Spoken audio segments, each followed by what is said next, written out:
Welcome to Mrs. Neller's notes for her pre-calculus class. These are the notes for section 7.2, day 2, entitled Addition and Subtraction Formulas. And today we're going to continue working with our addition and subtraction formulas for sine and cosine and tangent. And we're going to do more evaluating of expressions, especially ones that have inverse functions in them. Okay, now we're just going to start off with a couple examples here. If you remember from the previous day's notes, I can go back here. These are the formulas that we're dealing with, the addition and subtraction formulas for sine and cosine and tangent. So in that first example, we have the cosine of x plus y and the cosine of x minus y. So we're going to be dealing with both of these formulas, both of these cosine ones. And they want us to prove that the cosine of x plus y plus the cosine of x minus y is equal to 2 cosine x times cosine y. Now, what students do incorrectly sometimes is that they see this problem, let me change colors, and they want to distribute the cosines. They want to distribute and make this cosine x plus cosine y. And that's not legal. I know it looks like you should be able to do that, but that's not a legal mathematical operation. So we really have two parts here. We have this addition of two functions and this subtraction of our two functions that we're going to have to write out. Now remember, when it says verify, that means that we want to take one side of the expression and prove that it equals the other side. We want to start with the more complicated side. So here the left-hand side definitely looks way more complicated than the right-hand side. So that first expression there, the cosine of x plus y, that's an addition of our two angles, and we're going to use our cosine formula. So then I'll do cosine of x times the cosine of y,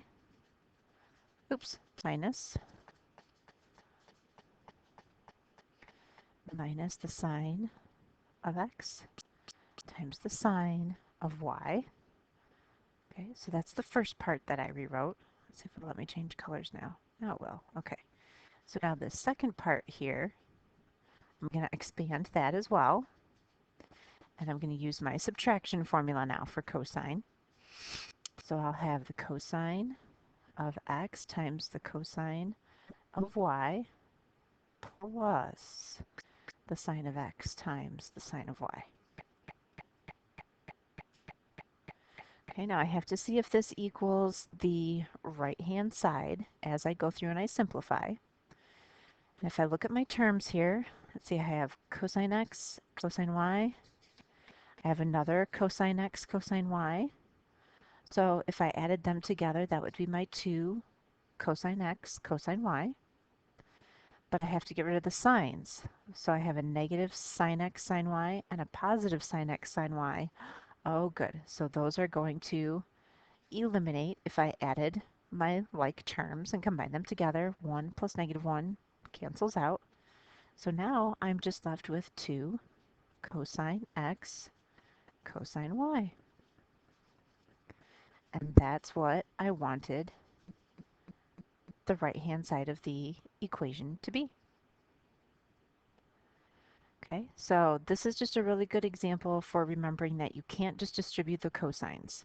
Now when you see a sign of something where there's two angles or two variables or two measurements in a parentheses, try and resist that urge to just distribute the cosine. Okay, the way that's written, that's telling you it needs to be one of those addition or subtraction formulas. Okay, so let's look at this example here. And again, we're going to verify the identity. Now, this time, we're going to start with the right-hand side because the left-hand side is 1 minus tangent x tangent y. And I don't really like the tangents. Okay, we could probably write those as sine over cosine. But after we did that, there's not really much more that we can do with the left-hand side. The right-hand side, though, there's a lot going on here. There's a fraction, which makes it more complicated. There's an addition formula, which makes it more complicated. So I'm going to start working on the right-hand side this time and see if I can simplify it and get it to equal the left-hand side. Okay, so in my numerator here, this is not going to just distribute the cosines. I'm not going to do that. This is one of my addition formulas. So I have to do cosine of x times cosine of y minus sine of x times the sine of y all over cosine of x times cosine of y. Okay. Now, in my numerator now, I have two terms. I have the cosine x cosine y and the sine x sine y. They're all over one denominator, so I could break those apart. Cosine x times cosine y over cosine x times cosine y. Oh, so then once I've written that, I can see that that's all going to eliminate and cancel, and that'll just equal 1. And then here I'll have my sine x times the sine y over cosine x cosine y. Okay, so let me go back to my first term there. Okay, this was all the same, so that all eliminates. So that'll just equal 1. Now, the trick for this other part is to remember that I'm trying to get it equal to tangent x, tangent y. I've already got the 1, and I've got my minus. So now I just have to see if this is tangent x times tangent y. Now, really, there's two terms here in my numerator. I've got a sine x and a sine y. They're being multiplied together. And then I have cosine x, cosine y that are being multiplied together. So you could view it as this is sine of x, and this is sine of y, and they're over cosine x and cosine y. So these are my x terms, and these are my y terms. So sine over cosine, that's tangent x, and sine over cosine here is tangent y. Okay? So you could, if you wanted to, you could break those apart even further, but I think you can visualize it pretty well there. So now we have the right-hand side that matches the left-hand side. Okay, so between the notes from 7.1 and this example here, now you have examples of working with the left-hand side to the right-hand side and the right-hand side to the left-hand side. And we're still using our algebra skills. Now we're trying to apply some of those addition formulas as well. Okay, now this last example that we're going to do, this is a little tricky. This is where we're dealing with our inverse functions. Now, this definitely comes in handy when we're dealing with calculus, okay? And we've seen some of this work with our inverse functions before, so this isn't a completely new concept. It's just written in a really crazy, complicated way. And we want to write sine of the inverse cosine of x plus the inverse tangent of y as an algebraic expression in x and y. And then it says where -1 is less than x is less than 1 and y is any real number, blah, blah, blah. That just kind of gives you your conditions. So as we're working through here, we just need to remember that we have to stay within those restrictions. And we will as we work through it. Okay? Now there's a couple triangles drawn because that would be how we would want to start this. Okay? We would want to take a look at this cosine to the -1 of x, or this inverse cosine of x, and then this inverse tangent of y. That's what we want to try and simplify first. Now, the cosine to the -1 of x, or the inverse cosine of x, that really means that they took the cosine of some angle and they got x over 1. And for the tangent, the inverse tangent of y, that means they took the tangent of some other angle, let me write it that way, and they got y over 1. So then what you would do is you would draw your triangles. So they have a triangle drawn here for cosine. I can draw it over here again if you'd like. So there's theta, that's a right angle. Now remember, cosine is adjacent over hypotenuse, so x and 1. And then you would have to do Pythagorean theorem to figure out this side here. Okay, let's just call it z for now. Okay, so you have to do x squared plus z squared equals 1 squared. So then z squared would be 1 minus x squared, and then z would be the square root of 1 minus x squared. That's where they're getting this from. And then for the tangent, draw another little triangle. This angle, we'll just call it something else, not theta, we'll call it phi, I think that might be. Now tangent is adjacent, or opposite over adjacent. So I would have y over 1, and then I would have to find the hypotenuse. So again, 1 squared plus y squared equals z squared. I'm trying to solve for z, so basically all I have to do here is take the square root. Okay, so the square root of 1 plus y squared is going to be z. That's where they're getting this from. Okay, now I'm going to go to the next slide so I have a little bit more room to finish this because I'm not really done yet. All I've done is figure out the dimensions now for my two triangles that I'm going to be dealing with. Okay, now this inverse function dealt with theta, so I'm just going to call that theta. The inverse cosine of x, I'm just going to call it theta. And this inverse function, the inverse of tangent of y, or the inverse tangent of y, that dealt with the angle phi, I think I was calling that. Okay, so that's what I'm just going to refer to that as. So I have really the sine of theta plus phi. Okay, now I'm going to come back to these triangles in a moment, but I'm going to rewrite my expression now. Sine of theta plus phi. Okay, because when it's written like that, that's just an addition formula with sine.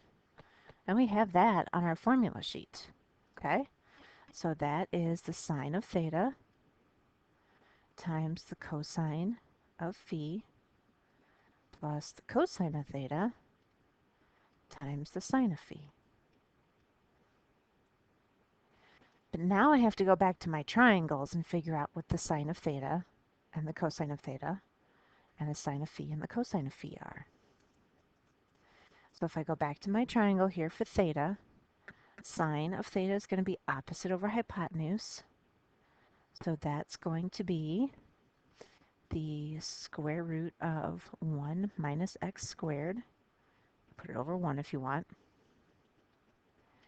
And then cosine of phi, that was this triangle over here. So cosine, there's my phi, is going to be adjacent over hypotenuse. So that'll be 1 over the square root of 1 plus y squared. We go back now to theta. Cosine of theta, cosine's adjacent over hypotenuse, so that's x over 1. Ooh, that's an easy one, way more simplified than the others. And then sine of phi, let's see, here's phi, opposite over hypotenuse, so that's going to be y over the square root of 1 plus y squared. Okay, now the nice thing is I have two parts to this. Okay, I have this group of terms on the left, and then I have this group of terms on the right, and they're being multiplied. I have two fractions. So when I multiply, I can just multiply straight across. So that's okay. So I'll have the square root of 1 minus x squared over the square root of 1 plus y squared. And I'll have xy over the square root of 1 plus y squared. Now you can leave your answer like that if you would like. That's totally acceptable. You could write it as one big fraction, the square root of 1 minus x squared plus xy all over the square root of 1 plus y squared. Okay. Technically, we can't have a radical in the denominator, so we probably should rationalize the denominator, but that would get really, really messy. So how your book likes to write it is this way. They take out that radical in the denominator, 1 plus y squared, as like a GCF, and then they write the other stuff, 1 minus x squared plus y squared. Oops, I'm sorry, plus xy. That's kind of messy. Let me rewrite that. Erase, erase, erase. Or not. There we go. Plus xy. There we go. That's how your book likes to write it, so that way it's all over 1 here. And then this radical is in the denominator in the GCF. So then if you were to rationalize it, you could just rationalize this part if you wanted to. Okay. But any of these are going to be acceptable answers. This would probably, the one in the middle would probably be the way that I would tend to write my answer. But the one on the far right here, this is going to be the way your book writes it. And even if you left it as the far left, that would be acceptable as well. So just know that any of these forms are okay for an answer. Just check in the back of the book. So if you have the form that's on the left or the form that's in the middle and your book has what's on the right, just know that they're all the same. And really, I know we've been trying to work through these trig functions so that they become more simplified. And this answer probably doesn't look a whole lot more simplified than what's given to us originally. But at least we don't have the inverse functions in there anymore. And we're still within our restrictions here. Our x values are still between -1 and 1, and y is still going to be a real number, so we've still met those restrictions. And if we knew the values for x and y, if they gave us the actual numbers, we could plug those values in and simplify this down to a much more simplified expression. So ideally, that is what would make it more simplified. Okay?